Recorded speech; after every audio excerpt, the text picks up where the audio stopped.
बादल जी बताएं, क्या बात है जो आपने मुझे बतानी थी? चिड़िया, मैंने तुम्हें ये बात बतानी है।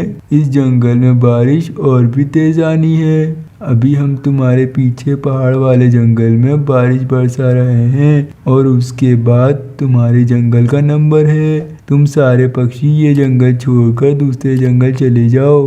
मगर बादल भैया, हम सब पक्षियों ने तो नए नए घर बनाए हैं। करिश्मा चिड़िया, इस बार जो तूफानी बारिश आनी है उसने सारे घरों को तोड़ देना है, फिर चाहे वो नए घर हो या पुराने। अब तुम्हारी मर्जी, मेरा काम तुम्हें बताना ही था। अब मैं चलता हूँ। फिर बादल वहाँ से चला जाता है और करिश्मा चिड़िया तुरंत कबूतर के पास आ जाती है। ऐसे ही मज़ेदार कार्टून देखने के लिए हमारे चैनल को सब्सक्राइब करें। Please like, comment and share. Karishma, क्या हुआ? बादल तुम्हें मिला? हाँ कबूतर भैया, बादल मेरे को मिला और उसने हमें ये जंगल छोड़ने का बोला है, क्योंकि इस बार बहुत तेज बारिश होनी है और हमारे घर टूट जाने हैं, जिससे हमारी मृत्यु का भी खतरा है। ठीक है करिश्मा चिड़िया, मैं ये जंगल छोड़ने के लिए राजी हूँ। और तुमने क्या सोचा? मैंने भी ये जंगल छोड़ने में ही अपनी भलाई समझी है। मैं अभी जाकर कालू कौवे और रानू चिड़िया को भी ये खबर दे आती हूँ कि कल सुबह हम ये जंगल छोड़कर जा रहे हैं। फिर करिश्मा चिड़िया सबसे पहले रानू चिड़िया के पास जाती है और उसे बादल के बारे में सब कुछ बताती है और साथ में ये भी बताती है कि हमारी जान को खतरा है। रानू चिड़िया ये सारी बातें सुनकर जंगल छोड़ने के लिए तैयार हो जाती है। फिर करिश्मा चिड़िया कालू कौवे के घर चली जाती है। कालू, मैं तुम्हें बारिश के बारे में संदेश देने आई हूँ। इस बार बारिश बहुत तेज होनी है। तुम्हें क्या मालूम बारिश तेज होनी है या आहिस्ता? मुझे मेरे दोस्त बादल ने बताया है। हम सब पक्षी कल सुबह ये जंगल छोड़कर जा रहे हैं।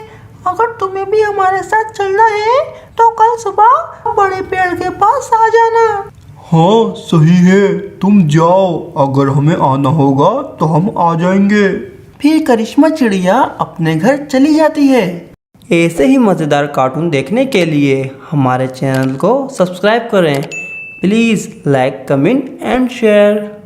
मटकी, अमीर होने का इससे अच्छा मौका फिर कभी नहीं मिलेगा। कालू जी, वो कैसे? मटकी, तुम भी कितनी भोली हो। अब सुनो, ये सारे पागल पक्षी अपने अपने घर छोड़कर जा रहे हैं, तो इनके नए घर पर हम कब्जा कर लेंगे और फिर वो सारे घर हमारे हो जाएंगे। इस तरह ये दोनों बातें करते रहते हैं और फिर रात हो जाती है। ये सो जाते हैं, सुबह हो जाती है। अगली सुबह ये सारे पक्षी बड़े पेड़ के पास जमा हो जाते हैं, सिवाय मटकी कौवी और कालू कौवे के। ये सब पक्षी काफी समय तक कालू कौवे और मटकी कौवे का इंतजार करते हैं, मगर ये दोनों नहीं आते। आखिरकार ये सारे पक्षी कालू कौवे और मटकी कौवे को छोड़कर चले जाते हैं। यहाँ कालू कौवा भी बहुत खुश था, उसको बिना मेहनत के ही इतने सारे घर मिल गए थे। मटकी, मैं अपने नए घर अंदर से देखने जा रहा हूँ कि किस तरह के बने हुए हैं। ठीक है कालू जी, जाओ जाओ, मगर जल्दी वापस आ जाना। फिर कालू कौवा सबसे पहले करिश्मा के घर जाता है और उसके घोंसले में बैठ जाता है। उसे वहाँ बहुत मजा आता है। और फिर वहाँ से कबूतर के घर, कबूतर का घर भी उसे बहुत पसंद आता है। और सबसे आखिर में रानू चिड़िया के घर जाता है, उसे तीनों ही घर बहुत पसंद आते हैं और फिर वो अपने घर आ जाता है। मटकी, मैं तीनों ही घर देख आया। तीनों घर एक से बढ़कर एक हैं। अब मैं बहुत थक गया हूँ, वैसे भी रात होने को आई है। अब हम सो जाते हैं, सुबह होते ही हम नए घर में रहने के लिए चले जाएंगे। फिर कालू कौवा और मटकी कौवी सो जाते हैं। ऐसे ही मज़ेदार कार्टून देखने के लिए हमारे चैनल को सब्सक्राइब करें। Please like, comment and share.